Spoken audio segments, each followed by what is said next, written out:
We are glad to have you with us on a beautiful Friday afternoon, trying to get you toward the weekend.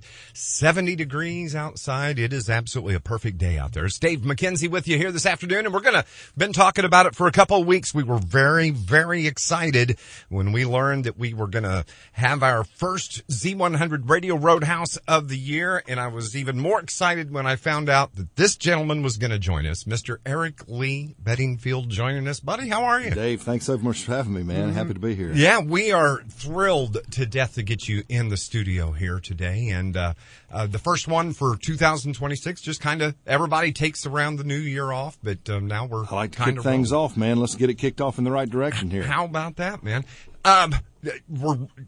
We've got a couple of your songs we're playing right now. Hide and Go Cheat. I love that one. Thank you. But I really am into this Too Much Lonesome.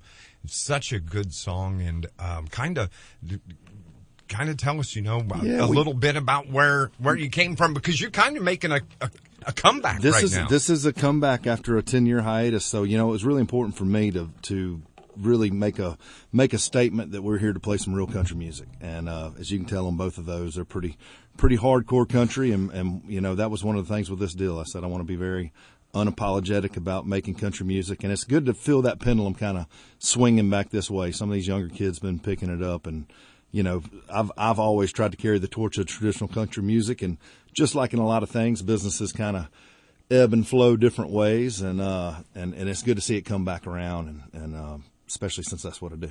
Well, let's kind of get back to the beginning with Eric. I mean, you college and football injuries, kind of pushed you in this direction of music. Yeah, it did. Growing up, sports was my real passion, and was fortunate enough to go on and play college football, but I had a neck injury in the late 90s, which, put that off the table. So I just, the guitar was kind of like a comforting thing I leaned to take up my spare time, some time that I'd never really had a whole lot of spare time, that I dumped into music. And I started working the door at a club. Y'all know, being a college town down the road, we had clubs. So I was a bouncer. It's kind of an easy fit to go from football to breaking up fights. And between breaking up fights and sweeping up the floor, I'd see these bands come and go. And I thought, man, they're getting buckets of beer brought to them. These pretty girls are hanging around to talk afterward. I think I'd rather do that than mop the floor at the end of the night. So that's where I started playing music and taking it real serious. And one thing led to the next, where we got a good little regional following down there in the South, especially among college campuses. And as soon as I graduated, I moved to Nashville. Dolly Parton signed me to my first publishing and production deal, and still work with her producer, Kent Wells, to this day. He just produced the new album here, Resurrection, that we have. But, man, just have had an incredible time in this business. The people I've met, the stories I've got, the places I've got to go. And, George Jones was one of my dear, dear friends. I got to write and record the very last thing he was ever on, was a song that we had called Gospel According to Jones. And right about the time all that was going on, making my Opry debut, I had a family. My wife and I had some kids starting to get a little older. And I was just, at that point, I was 15 years in on the road, and felt just kind of like an old road dog. And I wanted to be home more, wanted to be around her and be around the kids. So I pulled back the reins, and that was kind of a time when country music was kind of making more of a shift to a little poppier sound, a little more bro country, which I knew I wasn't ever going to go. So it was kind of an easy time for me to step away. So between that and then the time of the COVID being there in that time, it's kind of a good time for me to take a hiatus. And it's good to come back when I did. And this time around, just coming out, putting out some country music, and I'm just tickled that stations like y'all's are jumping on it and playing it. It's good stuff. And like I said to you when I first saw you, was like, that's country music right there, and that's what we like. Let's flash back, when you start gigging in college there. What was your first gig? First gig was a little place called the Wooden Nickel, and the guy who I was working for as a bouncer had a few college bars that he had there in that town and a couple other college towns. So I went to him, and as naive as I was, I thought, like, hey, I don't want to be a bouncer no more. I want to sing here, and almost like that's a job position or something. He's like, all right. He said, well, I didn't even know you did that. He said, I'll tell you what, Wooden Nickel, that's like the smallest one he had. He said, I'll give you a Monday night, and ain't nobody going to be there anyway, and me and my friends will get a keg of beer and just heckle you. We'll have some fun with it anyway. So I said, that's fine. I just want to play. And got in there, and after about the second song, he walked up to me. He said, you ain't working the door no more. So they kind of started there, and then I went from playing acoustic gigs to putting a band together. Then I went from that to opening up for a lot of people. Charlie Daniels took me under his wing early on, was out on the road for him opening shows.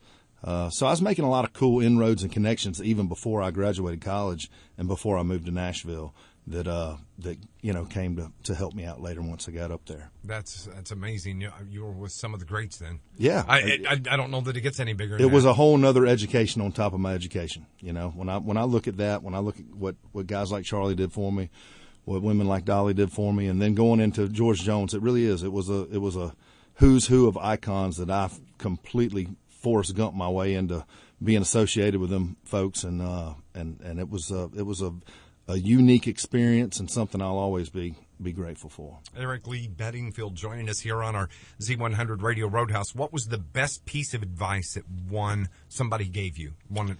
I think it's being yourself. Don't chase a fad. Don't do anything to compromise who you are. I think that's what always drew me to country music. It's real, it's authentic, that's what it was built on, and what I hope it'll continue to be. Stories about real life, and don't go try to chase the fad. Just be yourself and let your music show in that. I like how you said that. It seems like the pendulum's kind of swinging back the other way because, we talk about like Ella Langley, Riley Green. To me, those two, when they do a duet, it's kind of like George and Tammy. Yeah. They've kind of got that sound to them, and that old country sound is kind of what you get with that. And I just love the fact that, music is what it is. It kind of goes through changes and different variations, but it is a pendulum is exactly what it's like. And it always zeroes back to traditional country music. When it gets a little out of whack one way, it comes back in zeros, and country music's right there. So you have, let's talk about Mr. Jones. All right. You had the song "Gospel According to Jones." Kind of talk about the song, and we'll let you play it. Yeah. So this you talk about a God wink. I wrote this song with a couple of my buddies, and I knew it was going to be on the album. And I even wanted it to be a single. At the time, had no clue George was going to be on it. So I met with my producer, Kent Wells, who produces Dolly, and said, hey, how do we get the song in George's hands? I'd love to, because what my biggest fear was if he heard the song and didn't like it, I thought, man, that'll be just such a slap in the face and from one of my heroes. So we met at a Logan's Roadhouse down in Cool Springs, right south of Nashville. And the whole purpose of that lunch meeting was to talk about how to get this song in the hands of George Jones. So we're talking and going back and forth, and lo and behold, right as we're getting up, George and Nancy walk in the restaurant, sit down to have lunch, and just it was unbelievable. That's where we chose to go to talk about that song. Here they come walking in. I didn't even have a copy. This is back in the day where it wasn't like you just had a file on your phone. You had to burn a CD. And luckily, the studio was just a few miles down the road, a place we recorded at called the Sound Kitchen. So we jump in the car, run red lights, go over there, burn a CD, run the same red lights coming back, run in there. And there was a moment where I was like, man, this is so weird. I don't want to go interrupt his lunch. But something just told me. I said, man, no, God put him here for this reason. Don't be scared going up there and talk to him. So I went up, introduced myself, told him who I was, told him I had a new deal and had a new record coming out, and I wanted to make this a single, and I wanted to see if he liked it. I said, just, listen to it, and if you don't like it, I won't put it out because I have that much respect for you. And he was like, yeah, you told me your story the other day. He said, Jones, he's talking to you. He said, all right, boy, he said, let's give me a copy of it. I'll give it a listen. I'm going up to Canada for a couple of weeks, but I'll let you know something. And it was almost 2 weeks to the day he called me and said, hey, I love that song. He said, not only do I like it, he said, I'd love to sing on it with you. So it went from that to him coming in the studio. We're in there, and it's just a great time. Nancy, his wife, Nancy's such a sweet, sweet lady, and my wife is pregnant with our second at the time. They hit it off and get to talking. Next thing I know, after the recording session, we're going to their house for dinner. George was a huge college football fan, so we talked a lot about that. And it was just real organic friendship come out of it. Next thing I know, we're going to dinner with George and Nancy all the time. They'd invite us over to their house for functions. And kids be running around their house. And to this day, Nancy's a great friend. She's been a very sweet lady, and just that whole opportunity, it opened so many doors for me. Not only did I get a chance to record with George and have a song, like that was a bookend to such a iconic career, just out of sheer luck getting to be the last one that he ever recorded or did the video with, but also a lot of other bucket list moments. Like I said, I made my Grand Ole Opry debut singing that song at his 80th birthday. So that's amazing. Would you play it for us? I'd love to, man. Absolutely. Eric Lee Beddingfield. And the video is great. If people want to go check out the link on YouTube for this, it's the last one he was in.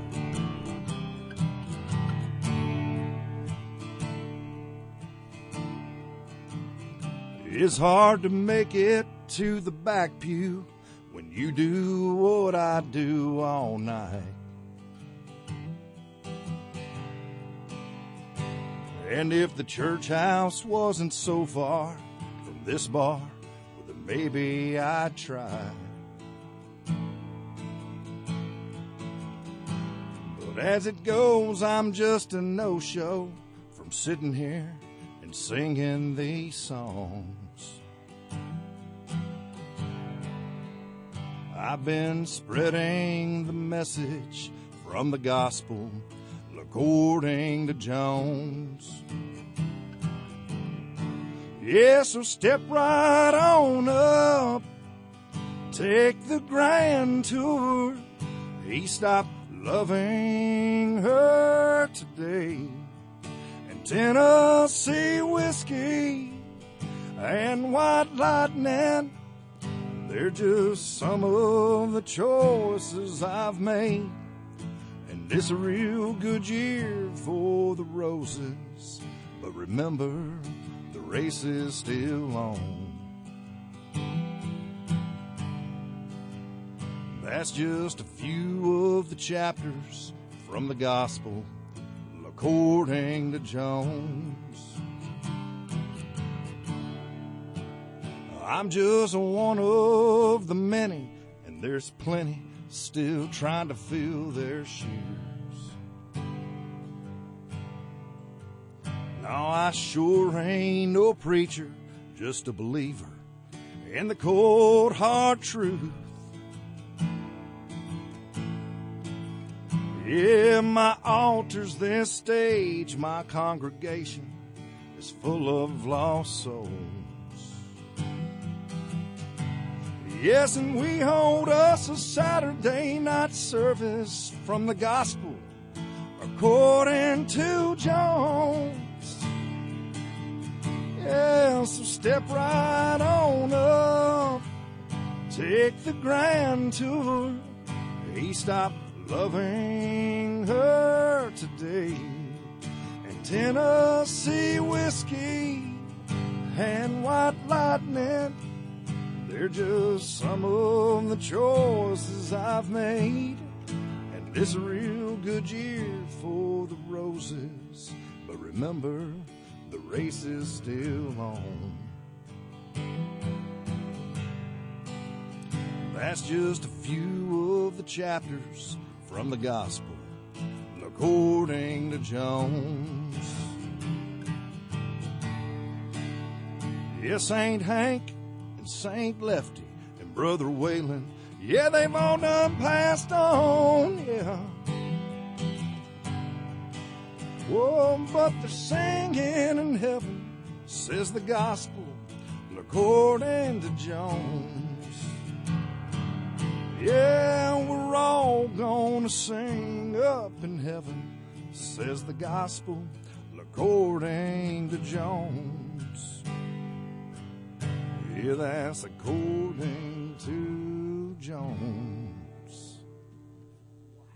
Eric Lee Beddingfield joining us here on our Z100 Radio Roadhouse. It's brought to you by Brantley Repair, located 2 miles south of Harrisburg on Highway 45. Not just heavy field service anymore. Of course, they are also your number one choice for tires for those semis, whether it's Firestone, Goodyear, Bridgestone, Falcon, and more. But quick turnaround time, convenient, and easy access. It's Brantley Repair, 2 miles south of Harrisburg on Highway 45.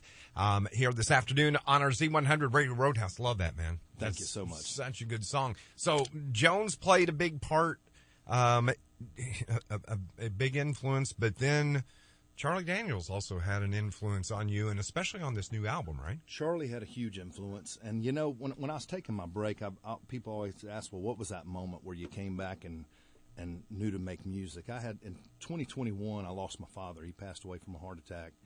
And it just made me look at life a little different. You know, you start thinking about the time you have left. You know, when something like that happens to someone so close to you, it certainly makes you look at things in a different way. But I thought about the things that were special to me, the things that meant stuff to me, and the things I wanted to do. And I thought, you know what, you're given this gift to write songs and sing them. That's the stuff you're going to leave behind. You know, you can't take nothing with you when you go, but you can leave behind stuff like that. And it made me just think, all right, I need to the break's over. It's time to get back and do that. And when I did, you know, like I said, I'd been out opening a lot of shows, doing stuff with Charlie Daniels early on, and he was a big mentor and help too.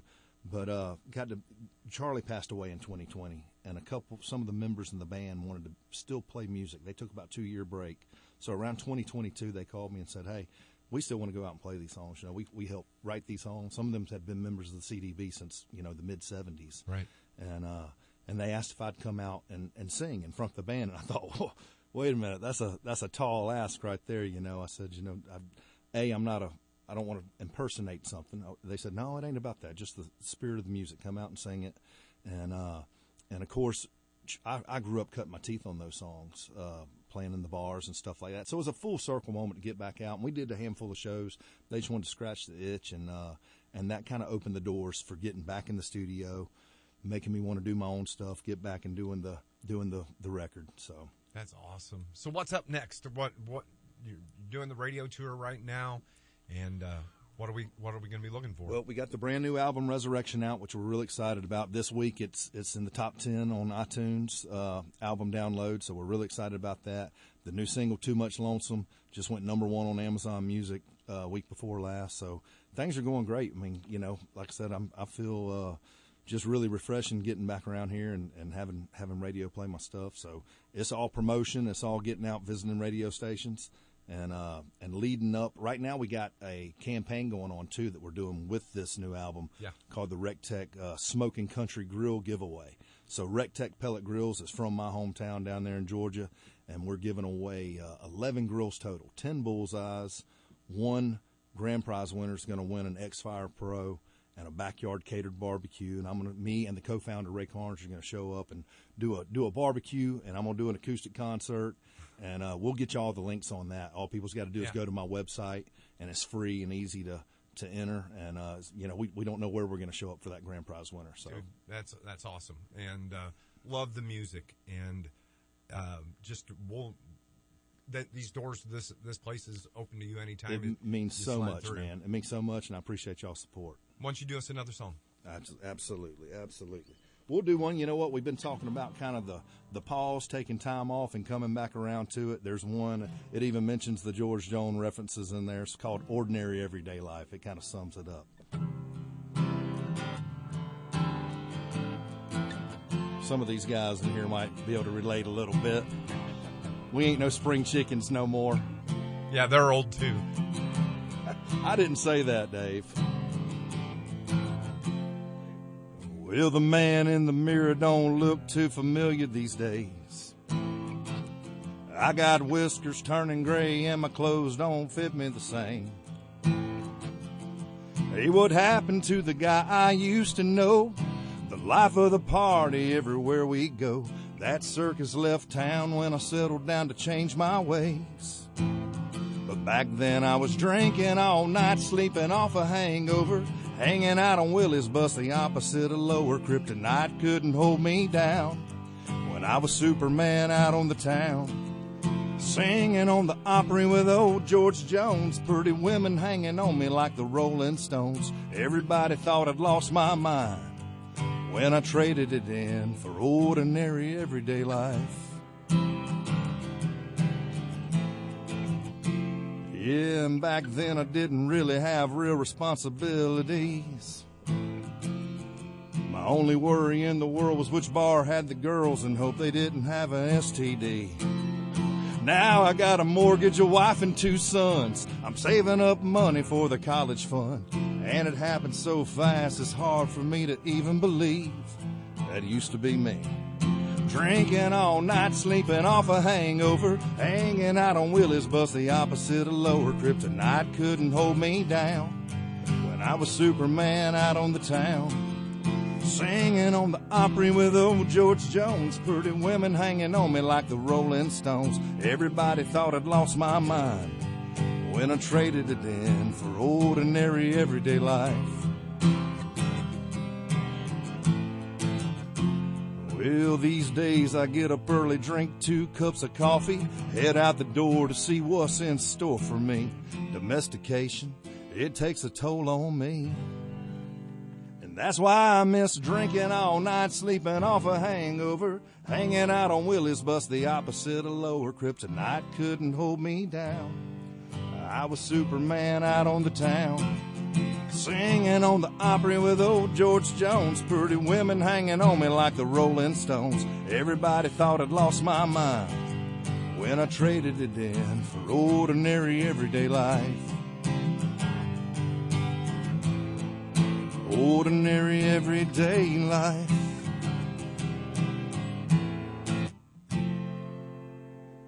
Eric Lee Beddingfield in studio here on our Z100 Radio Roadhouse. And, of course, right now, social media. Talk about the importance of social media for you. Man, the game's changed so much. You know, everybody's a click away. Yeah. And and that's, you know what makes it cool? You can talk to people. Even as we've been out this week on radio tour, people send messages. They get on right there. Hey, I heard you on such and such station. They're sending, so it makes it interactive immediately, which is really cool. You get feedback, which everybody likes, good or bad. And so far, no tomatoes have been thrown at us. So, hopefully we'll keep that up. But, it's a great way to communicate. It's a great way to let people know what's going on. We just posted, we got a big show, and it's really not too far down the road from here. The America 250 celebration's going on this year. Yep. And we're doing a big show at Fort Campbell on the 4th of July. And we're doing it, and to tie in everything we're talking about is cool. We're doing that. Aaron Tippin's going to be on the bill. And they're doing a Charlie Daniels hologram show called The Legend of Charlie Daniels as part of this thing, too, that they're doing. But it's going to be a huge show. We got Dodge Chrysler Jeep Ram as the title sponsor on it. They're going to have a huge fireworks show. It's free to the public. And they're saying they think 60 to 70,000 people are going to be there. So talk about baptism by fire, taking a break, coming back into this. Fort Campbell's only 2.5 hours away. And I hope you guys will come down. I hope people in your listening area will come down. But it's going to be a hell of a show. That would be a lot of fun. Of course, on social media, wherever the cool kids go, you can find Eric Lee Beddingfield. and of course, we're going to be playing. Just send us anything. Thank you, man. We'll help you out because it's been a pleasure to have you. It means the world to me. Don't forget, we've got Hide and Go Cheat. One of the singles, we have Too Much Lonesome. And just appreciate you making the swing. I got a feeling somebody's going to win that grill in this area. So y'all get on there. We'll put a link on here, and it'll have my website, and you click right on there and sign up for that grill contest. Yeah, we'll make sure that we copy everything over as well. It's our Z100 Radio Roadhouse. It's brought to you by Brantley Repair, Highway 45 south of Harrisburg, 2 miles south, and proud sponsors of our Z100 Radio Roadhouse. Thank you, buddy. Thank you, Dave. Thank you so much for having me, and I appreciate all the spins and the support. Eric Lee Beddingfield on your Z100 Radio Roadhouse.